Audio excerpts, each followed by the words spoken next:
I think ball pythons are not good beginner snakes.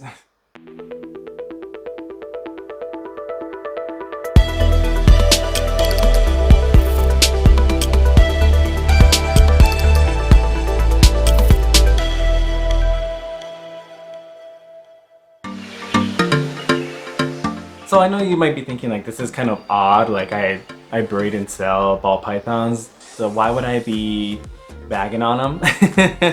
So I just wanted to point out that I'm not bagging on ball pythons, but I am most definitely wanting to educate people on what they're going to be getting into when they get a ball python, because a lot of people don't realize that ball pythons are not the easiest snake to take care of. They're not super inclined to try and bite you or lunge at you or whatever, like a few other snakes might, but they have their own issues in themselves, which I think kind of outweigh their attitude of following up whenever they're scared. So you need to have their enclosures on point, otherwise they're going to throw a fit about it.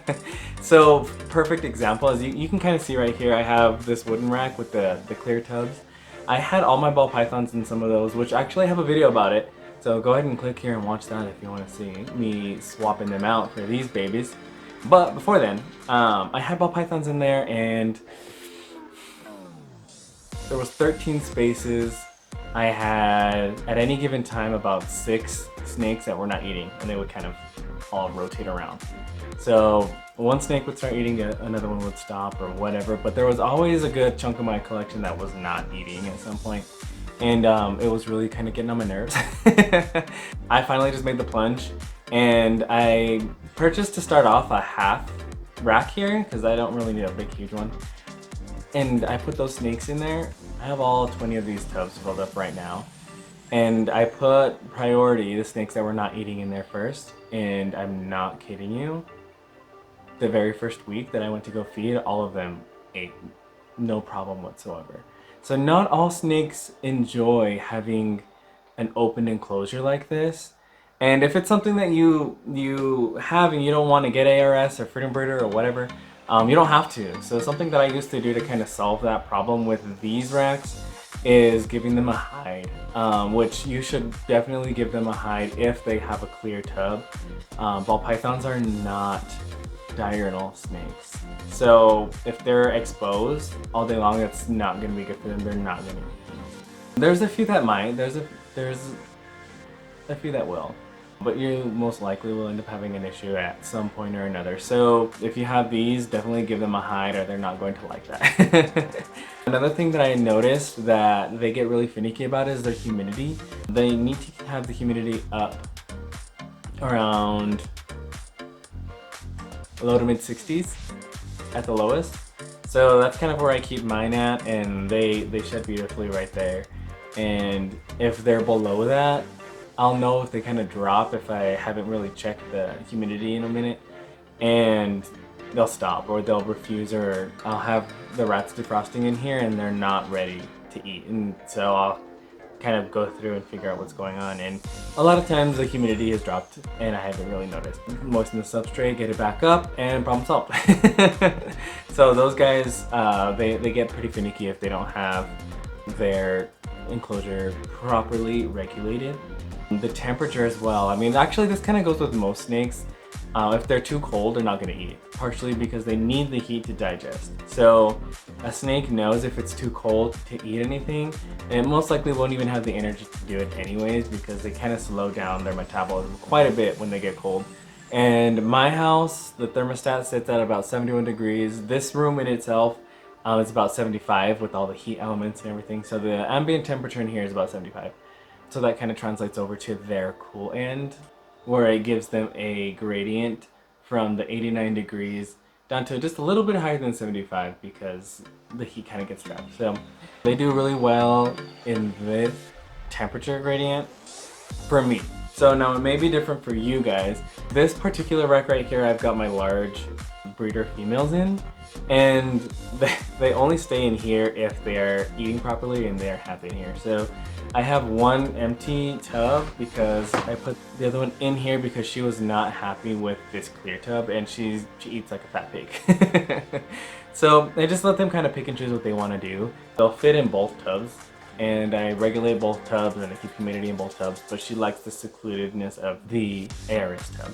You could also just swap out these tubs for a Freedom Breeder tub. Order them up. So I actually ordered one and it fits in here. So if you have a 28 quart tub rack and you have a tiny little bit of space on either side, a Freedom Breeder tub will fit in there. So I don't remember which one it is at the moment that I got. It's a very similar shape to the 28. I'll put it down below whenever I post this video so you guys can just kind of see what size that I used. But it fits perfectly in there. So I used that one before these ones came in for the girls that had been off feed the longest. And I would stick them in there, let them eat, and then kind of move them out with the hide and get them back on track, and then move to the next one that needed to be in that type of tub. So if you're building a rack, I would just recommend buying ARS tubs or buying Freedom Breeder tubs and building your rack based off of those to begin with, because the snakes really thrive in this type of tub. This acts as an entire hide for them and they can roam the entire thing. Whereas in here, I try to give them a really big hide so that they can actually like move around inside of it, because the hide is where they're gonna spend most of their time. Some girls need something that's a little bit more compact and tight. So I'll give them that, whatever they like. But there's so many different factors that will cause a ball python to be stressed.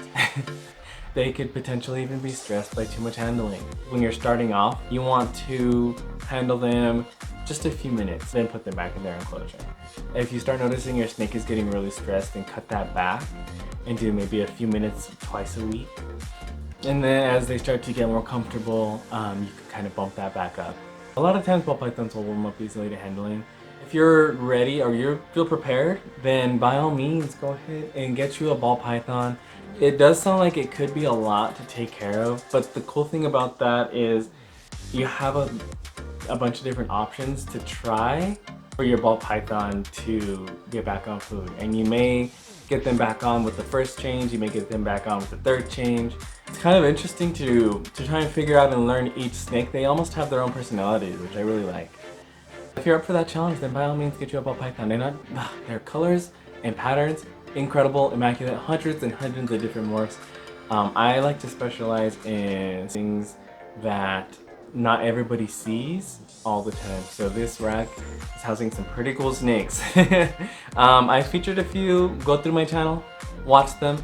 I'm going to do some specific highlights on different morphs as well, especially when I start to breed and hopefully get some visuals out of them. But it's going to be great. It'll be exciting for everybody involved, I think. So if you feel like a ball python might be too much for you in terms of stressing them out on accident, then go with something like a king snake or a milk snake or a corn snake. The colubrids are really great for snakes, and I have more than just ball pythons here. I have a few different types, and the ball pythons are not the easiest ones, and they're not the ones that I recommend for beginners. And believe it or not, the other snakes that I have are a lot easier to take care of, and they're a lot easier to keep happy. I'm gonna make a video next week, so tune in for that of my top 5 favorite beginner snakes that do not include ball pythons. So tune in for that next week. Thank you for tuning in this week, and as always, I appreciate you guys. Like this video, please. Peace.